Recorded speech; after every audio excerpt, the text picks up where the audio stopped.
All right, let's go ahead. Okay, good evening, everyone. I'd like to call to order the April 16th, 2026 meeting of the Village of Grange Zoning Board of Appeals.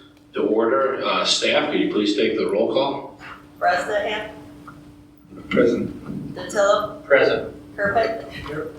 Sheehan. Here. Workman. Duvall is absent and Pinder. Present. All right, thank you. We have a quorum.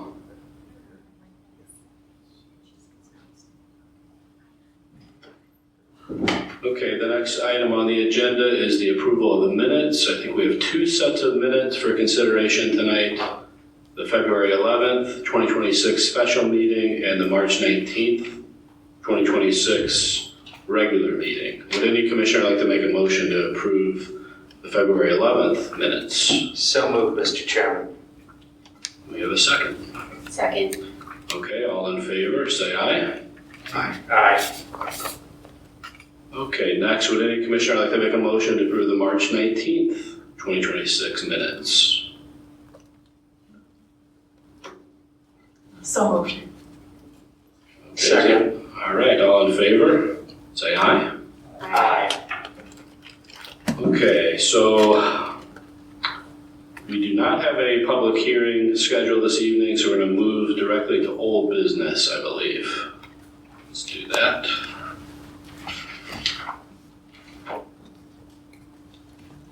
And the item under old business is approval of the rules of procedure.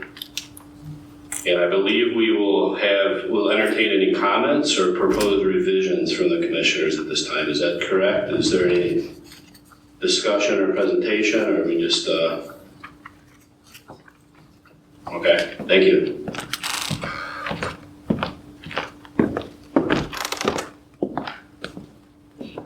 Good evening.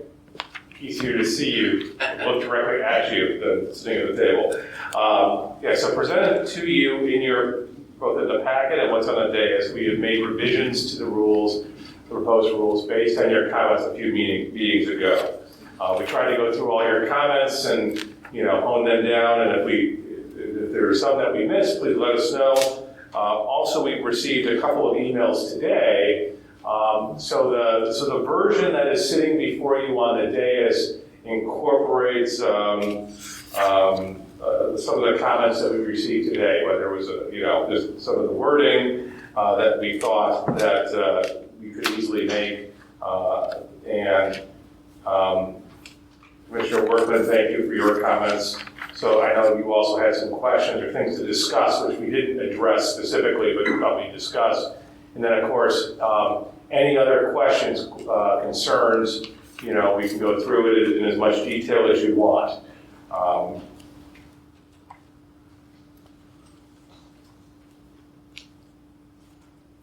I guess my first question was in section Roman numeral 4F7J.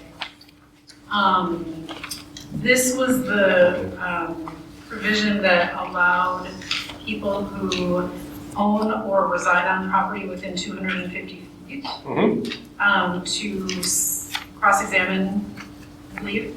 And the rule indicates that they have to have requested the right to cross-examine, and I just wanted to explore whether we need to define how, when, where they need to make that request. So in person at the meeting, do they need to do that ahead of time? Yeah, so it can be done a number of ways. There's some communities that impose rules that say you must request it ahead of time in writing. Some say with time limits, like you have to do it 48 hours in advance or whatnot. So, I would not recommend that. I think if somebody at the meeting requests to do cross-examination, that we let them. In part, I think it's a matter of fairness, because you may have no intention to cross-examine whatsoever before the meeting, and then somebody says something at the meeting where you now feel compelled, oh, I have a question about it, and to say to that person, well, now, unless you, without knowing what was said, how could you identify what you're going to cross-examine about? So I think it can be a good practice if people want to tell us ahead of time, that's great. But, if people say at the meeting, I'd like to cross-examine the applicant, my recommendation is to let them. Okay, so by leaving it open-ended. Yeah. Okay, I'm fine with that. That works for me.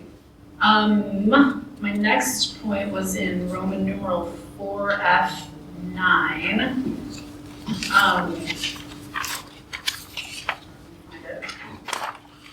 On the last page? Yeah. This isn't anything super important, but in the second line, it says the board may discuss in an orderly fashion the application and all material presented. I mean, I don't want to split hairs over it, but orderly fashion or in some, or in a manner as determined by the board or chairperson. I don't know if anybody has strong feelings about that, but I just wanted to see if anybody cared. In an orderly fashion, what does that? Ambiguous in a way, so I can give you the discretion to whoever the chairperson is, might be. So typically it would always be, that's the China Chair's prerogative to rule people out of order, to choose how to go about the board discussion or deliberation. So for example, if the board chair wants to say, well, let's take a straw poll, where's everybody at? Or, let's break this down into component parts. Let's debate this issue first and then another issue. Or I'm going to start on the left and then go work my way to the right, or vice versa in terms of taking the order of comments. And that would be typical of the chair's discretion.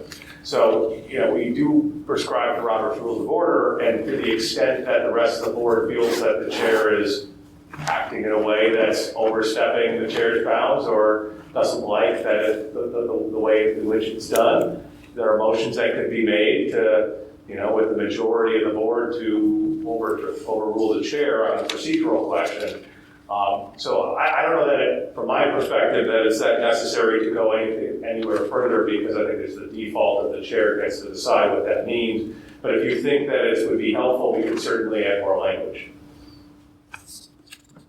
I'm not going to fall on my sword over it. I just wanted to explore whether it needed clarification. Anyone have any strong opinions either way? We can leave it as it is. Okay. And then my last comment was in the appeal section, which is also section E. There were a couple of places where the language refers to an application, and I was wondering if that needed to be appeal as opposed to application. So appeal wouldn't be wrong. The reason we did application is a defined term at the beginning of the document, which defines it as an application for a variation or an appeal. So it was just trying to be consistent, but, so that's why we use the word application. That's great. And then in E9, if, and I guess this is more of a legal question for you then, is one of our meetings at which we are only holding, where we are only considering an appeal, is that considered a meeting, or is that considered an appeal, or is it considered a hearing? Is it correct to call it a meeting? So I think you can call it, you could use different words here. So it's, the sentence we're referring to says the appellant, village staff, and the public may not address the board during this portion of the meeting. So, referring to the board discussion and deliberation. So it is part of the meeting. This whole thing tonight, whenever you do something, is the meeting. Within the individual meeting, you may have one or multiple hearings, right? And so if we put hearing, I would say that technically I would probably say meeting, because the hearing, you could theoretically close the hearing and then be deliberating on what you heard during the hearing. So meeting, I think this portion of the meeting, we're not going to take additional comment, works. But Okay, thanks. That's all I have. Okay, maybe somewhat related then on the question of public hearing. Yep. I noticed that on page 2, I guess it would be 3A4. Yep. Just maybe some background on, we're used to seeing that called out as public hearing, and now it says pending cases. Yep. And it doesn't matter to me either way, I just wanted to understand. Yeah, so I think it's more semantic. If we wanted to call it hearings instead of pending cases, that's fine. I'm trying to take all cases that would come before you, and in terms of the word case would be public hearings. Theoretically, if you want to be hyper-technical, you could have a situation where you don't have a hearing, but it's a case. Meaning, just the situation I talked about, you close the hearing, you're deliberating, or just approving the findings, but the hearing portion's closed. And so you take 4A, recommendation determinations. If you, let's say you finish the hearing at the prior meeting, we come back to the next one, present you your findings for you to vote on, it would fall under pending case from a title perspective and not a hearing. But again, I think it's more semantic. It's not an error if we say hearing. I don't think it creates a problem. But that's, I think, the genesis of this. Okay. I could go either way. It doesn't matter to me. I think case is in the definitions and hearing isn't. Okay.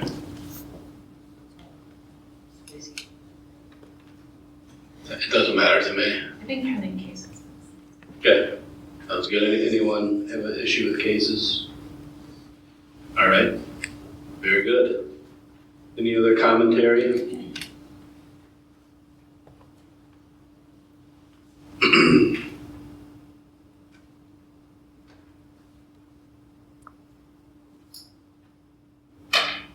Okay. I'd have an issue. I know the village sent us a copy of the proposed redrafted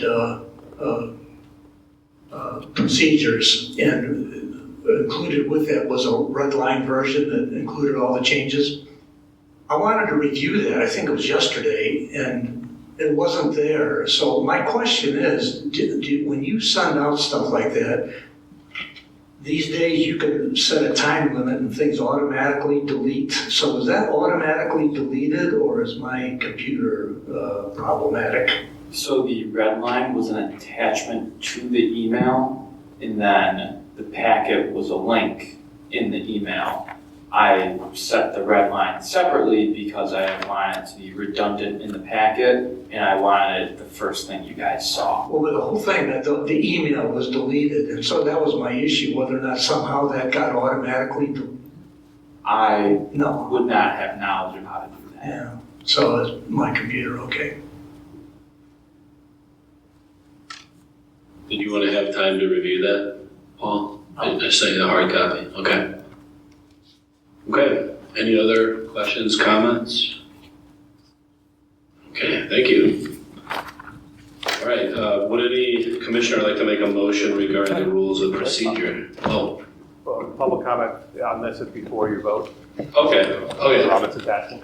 Yeah. Public comment? I just have two minor. Okay. Can you state your name? Are we doing address? I can't remember now. You can ask address, but don't require it. Okay. John President. Basically, just on page 5, your procedures for appeals should be G, not E. And then, Page 5. Page 5. Thank you for catching that. for page 4, G, the last line of G, the chairperson has no obligation to allow a person to speak more than once for any reason instead of 4. You see it? Yeah. Okay. Thanks. Very good. Thank you. Catch so fast. I know. Good catches. All right. Would any commissioner now like to make a motion regarding the rules of procedure? Approve as presented, approve with amendments, or continue further review? Mr. Chairman, I'd like to move to approve the rules of procedure as presented by Village Council. And if I might add, if you want to include Mr. Robinson's. Yes, very good. Those two. With those 2 changes. Yep, thank you. Okay. A second. Okay. Staff, please call the roll call. Patillo, Aye. Workman, Aye. Bresnahan, Aye. Kirkland, Aye. Sheehan, Aye. and Fender. Aye. Motion. Okay, very good. Let's move on to new business. Is there any new business to come before the board tonight? There's not. Okay. Moving on to public comment. At this time, the board will accept public comment on items not otherwise on tonight's agenda. Oh, okay. Thank you. And then if you guys just want an update, we have received our RFP submissions for the zoning code update. We will be announcing the finals tomorrow, and then we're moving forward with the process. So we should have, our firm in place fairly soon. Okay, what's the overall time horizon, do you know? I believe we are the RFP stated June 8th is when the contract will be approved by the village board. Are we hiring a law firm or a consultant, or what kind of entity are we hiring to do that? We received proposals from predominantly planning firms. Okay. There are a few all the proposals, except for one, I believe, all included at least a lawyer on staff. One planning firm seems to be mainly lawyers, so that's very intriguing. But after we announce the finalists, then it will go to finalist interviews, and that's what we're kind of gauge their capacity. So we decided how we're going to, once we get a final group that we select, have we decided how we're going to initiate the procedure? Are we going to be involved in the meetings, or are they going to do their thing separate and give us a proposal or an initial draft? Exactly, and who from the village? Is it the board of trustees, some of them, the president? So exactly what will be the procedure once we get a finalist for the request for a proposal? So all of them have included a submitted scope of work, and as part of that scope of work, we, as an RFP requirement, requested that they include joint meetings with the village board and various commissions. So all of them included that. That was like the bare minimum qualification that you had to do to be able to advance. And each commission's involvement will differ based on the proposal submitted. So that's something we're looking through while evaluating that. But engagement is one of the highest priorities for this because we know it's a big deal. Okay. Any other questions? All right, thank you. There's no further business. Would any commissioner like to make a motion to adjourn? So moved, Mr. Chairman. Do we have a second? Second. All those in favor say aye. Aye. Aye. The meeting is adjourned. Thank you.